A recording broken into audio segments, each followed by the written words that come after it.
Hello sa lahat! Natutuwa akong makilala kayo. Kamakailan, ang pandemya ay muling kumakalat at ang mga digmaan ay patuloy na nagaganap na para bang walang katapusan. Parami ng parami ang namamatay sa mga sakuna at tunggaliang ito. Pero narito tayo ngayon, humihinga pa rin, namumuhay at nagtatrabaho ng normal. Ito'y dahil sa biyaya at awa ng Panginoon. Magpasalamat tayo sa Diyos. Amen. Marami sa atin, sa nakikitang pagdami ng mga sakuna at tigmaan, ay pakiramdam na ang mundo ay lalong nagiging magulo at maaari na itong magwakas. Iniisip nila na ang Diyos ay magbibigay ng gantimpala sa mabuti at magpaparusa sa masama, na sa huli ay maghahatid ng pagwasak ng mundo. Sa sandaling ito, ang pinakamalaking inaasam natin ay manatiling buhay. Hindi mo ba naiisip? Kaya, sino ang makakaligtas? Paano maiiwasan ang kamatayan at mananatiling buhay? Tingnan muna natin ang sinabi ng Diyos. Sabi ng Panginoon mula sa Zacarias chapter 13 verse 8, "At mangyayari na sa buong lupain, sabi ng Panginoon, dalawang bahagi ay mahihiwalay at mamamatay, ngunit ang ikatlo ay maiiwan." Matagal nang ipinaalam sa atin ng Diyos.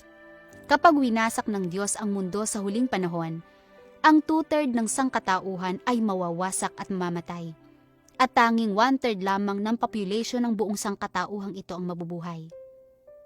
Maaaring isipin ng ilan na ang matitirang 1/3 ay ang mga mananampalataya sa Diyos, habang ang 2/3 naman ng population ng sangkatauhan na mamamatay at mawawasak ay ang mga hindi mananampalataya, lumalaban sa Diyos at gumagawa ng masasamang gawa. Ngunit, hindi iyon ang kaso. Bakit ko nasasabi ito? Sapagkat sinabi ni Jesus mula sa Mateo chapter 7 verse 21. Hindi ang bawat nagsasabi sa akin, "Panginoon, Panginoon," ay papasok sa kaharian ng langit, kundi ang gumaganap ng kalooban ng aking Ama na nasa langit. Higit pa rito, ang propesiya sa aklat ng pahayag ay nagsasaad, "Mapapalad ang nangaghuhugas ng kanilang damit upang sila'y magkaroon ng karapatan sa punong kahoy ng buhay at makapasok sa bayan sa pamamagitan ng mga pintuan.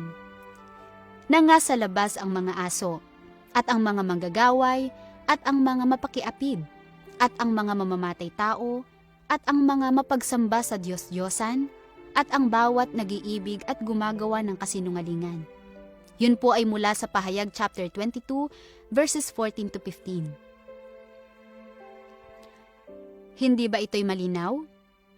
Hindi lahat ng nananampalataya sa Diyos ay mabubuhay at makakapasok sa kaharian ng langit.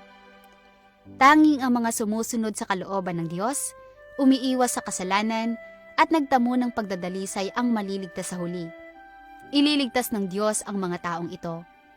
Sila ang bubuo sa 1/3 na maiiwang buhay. Habang pinag-uusapan natin ito, maraming mga kapatid ang maaaring mag-alala, lalo na sa mga matagal nang nananampalataya ngunit hindi pa rin nakakawala sa kasalanan. Ano ang dapat gawin? Sa totoo lang, hindi naman ito ganoon kakomplikado. Ang pinakamahalagang bagay ay dapat nating salubungin ang ikalawang pagparito ng Panginoon, sapagkat sinabi ng Panginoon, "Narito ako'y madaling pumaparito." At sinabi rin niya, "Mayroon pa akong maraming bagay na sa inyo ay sasabihin, ngunit ngayon ay hindi ninyo mga titiis. Gayon may kung siya, ang Espiritu ng katotohanan ay dumating, ay papatnubayan niya kayo sa buong katotohanan.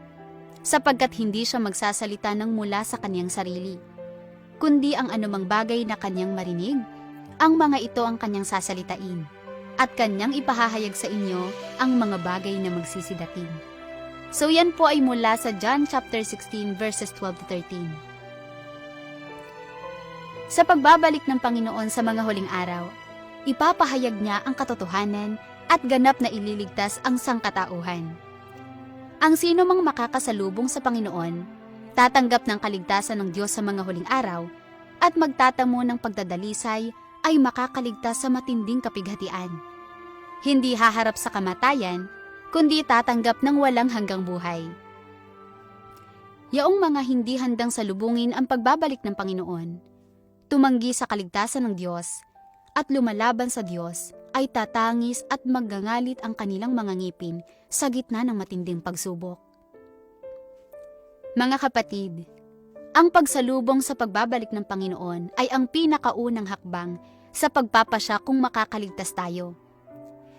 Kung nais mong salubungin ang Panginoon, umaasa na matanggap ang pagliligtas ng Diyos sa mga huling araw, at naghahangad na maging bahagi ng 1/3 na mabubuhay, huwag mag-atubiling mag-iwan ng mensahe o makipag-ugnayan sa akin sa Messenger. Ibabahagi ko sa inyo ang higit pang katotohanan. Naway patnubayan tayo ng Panginoon. Amen. Ngayon, magdasal tayo ng magkakasama at makinig sa mga salita ng Diyos. Mahal na Panginoon, nagpapasalamat po kami ng buong puso sa pagiging buhay at humihinga sa sandaling ito. Nagpapasalamat po kami sa iyong pagmamahal at awa. Ngayon, lumalapit po kami sa iyo sa panalangin. Panginoon, umaasa po kaming masalubong ang iyong pagbabalik ng mas maaga, upang makalaya kami sa kasalanan ng mas maaga. Naway linisin mo po ang aming mga puso at isipan. Ito po ang aming sama-samang dasal sa pangalan ni Hesukristo. Amen.